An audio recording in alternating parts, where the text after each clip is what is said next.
మనం కోరుకుని కష్టపడి సాధించిన విజయంలో మనవాళ్లే లేకపోతే ఎలా ఉంటుంది? ఒక్కసారి ఆలోచించండి. ఈ సక్సెస్ నాకెందుకు అని అనిపిస్తుంది కదా! అవునండి. మనం నిజంగానే ఎంతో కష్టపడి సాధించిన విజయాన్ని పంచుకునే వాళ్ళు లేకపోతే అది ఆనందాన్ని ఇవ్వలేదు. అయితే ఒక్క విషయం మర్చిపోకూడదు. గెలుపు కోసం పరిగెత్తే జీవిత ఆటలో అసలు మర్మాన్ని మర్చిపోకూడదు. ఆ మర్మం ఏంటో ఈ శ్లోకంలో తెలుసుకుందాం. నకాంక్షే విజయం కృష్ణ నచ రాజ్యం సుఖాని చ కిన్నో రాజ్యేన గోవింద కిం భోగైర్జీవితేన వా. ఈ శ్లోకానికి అర్థం ఏంటంటే, అర్జునుడు యుద్ధానికి సిద్ధంగా ఉన్న తన వారందరినీ చూసి శ్రీకృష్ణుడితో ఇలా అంటాడు. ఓ కృష్ణ, విజయమును కానీ రాజ్యాన్ని కానీ సుఖాలను కానీ నేను కోరను.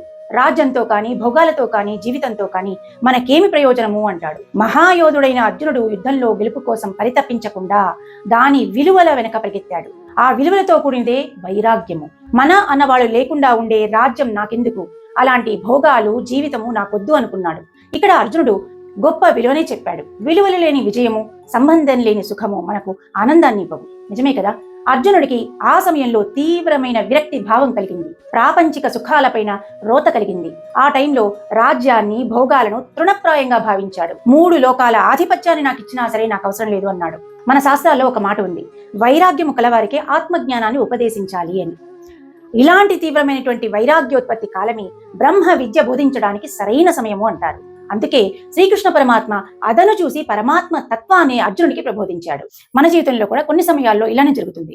డబ్బు సంపాదిస్తాం, స్థాయి పెంచుకుంటాం, జీవితంలో గెలిచామనుకుంటాం. కానీ ఆ విషయాన్ని ఆనందించడానికి మనతో పంచుకునేవాళ్ళు లేకపోతే గెలుపుకి అర్థం లేనట్టుగానే కనబడుతుంది. అట్లని మన వాళ్లతోటే కదా అన్న భావనతో మనం చేయాల్సిన డ్యూటీని విస్మరించకూడదు కదా. సంబంధాలు ముఖ్యమే, కానీ ఆ సంబంధాల్లో చిక్కుకొని మన ధర్మాన్ని, మన నిజాన్ని వదలకూడదు. అర్జునుడు ఇలా మన జీవితంలో ఏదైనా దక్కకపోతే వైరాగ్యం మాట్లాడతాం. అది లేకపోతే నాకేమి, నేను బతకలేనా, నాకు అసలు అవసరమే లేదు అంటూ వైరాగ్యంతో మాట్లాడతాం. కానీ ఒక్కసారి ఆలోచించండి, మనది వైరాగ్యమే అంటారా? దీనికి సమాధానం కాదు అని చెప్పాలి. ఎందుకంటే మనకు అనిపించేది బాధలో వచ్చే రియాక్షన్ మాత్రమే. దొరకలేదు కాబట్టి వదిలేసినట్టే నటిస్తాం, కానీ నిజంగా వదులుకోవడానికి మన మనసు సిద్ధంగా ఉండదు. అలాంటప్పుడు మనది వైరాగ్యం ఎలా అవుతుంది చెప్పండి? అవకాశం వస్తే మళ్ళీ కోరుకుంటుంది. మళ్ళీ కోరుకునేది వైరాగ్యం కానే కాదు. ఆ టైంలో మన మనసును ఓదార్చుకునే మాటలు మాత్రమే వైరాగ్యంలో బయటకు కనబడతాయి. నిజమైన వైరాగ్యం ఉంటే మనసు ఎప్పుడూ దేన్ని పట్టుకోదు. మన దగ్గర ఉన్నది పోతుందేమో అన్న భయము ఉండదు. గెలుపు ఓటముల దిగులు ఉండదు. ఐహిక విషయాలపైన శ్రద్ధ ఉండదు. అలాగే బంధువులు బంధాల విషయంలో కూడా సంబంధాల మధ్య ఆనందం ఉండాలి, కానీ మన ఆనందమే ఆ సంబంధాలపైన ఆధారపడకూడదు కదా. అదే స్థిత ప్రజ్ఞుడి లక్షణాలు. ఈ మొదటి అధ్యాయమైన అర్జున విషాదయోగంలో ఇప్పుడు మనం 32వ శ్లోకం చెప్పుకుంటున్నాము. ఇంకా రాబోయే శ్లోకాలు అంటే మొత్తం దీనిలో 47 శ్లోకాలు ఉన్నాయి. ఈ రాబోయే 15 శ్లోకాలు కూడా మొత్తం అర్జునుడికి కలిగిన వైరాగ్య భావాన్ని చెప్తాయి. ఆయన విషాదపూరిత వచనాలే ఉంటాయి. ఇవి మన జీవితాలకు అర్థం పడతాయి. కాబట్టి ఏ శ్లోకాన్ని కూడా మిస్ కాకుండా చూస్తే మనము మన జీవితంలో ఇలాంటి సిచ్యువేషన్ ఎదురైనప్పుడు ఎలా జరుగుతోందో, ఎలా రియాక్ట్ అవుతున్నామో మనని మనం అనలైజ్ చేసుకోగలుగుతాం. మన గురించి ఒకరు చెప్పే విషయాల కన్నా మనపైన మనకి అనాలిసిస్ అనేది చాలా ముఖ్యం.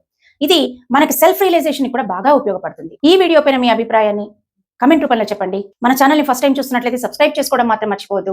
మన ఛానల్లో వచ్చేటువంటి ప్రతి వీడియో మీ దాకా రీచ్ అవ్వాలంటే పక్కనున్న బెల్ ఐకాన్ని ప్రెస్ చేసి పెట్టుకోండి. ఛానల్లో వచ్చేటువంటి ప్రతి వీడియో మీరు ఈజీగా చూడగలుగుతారు.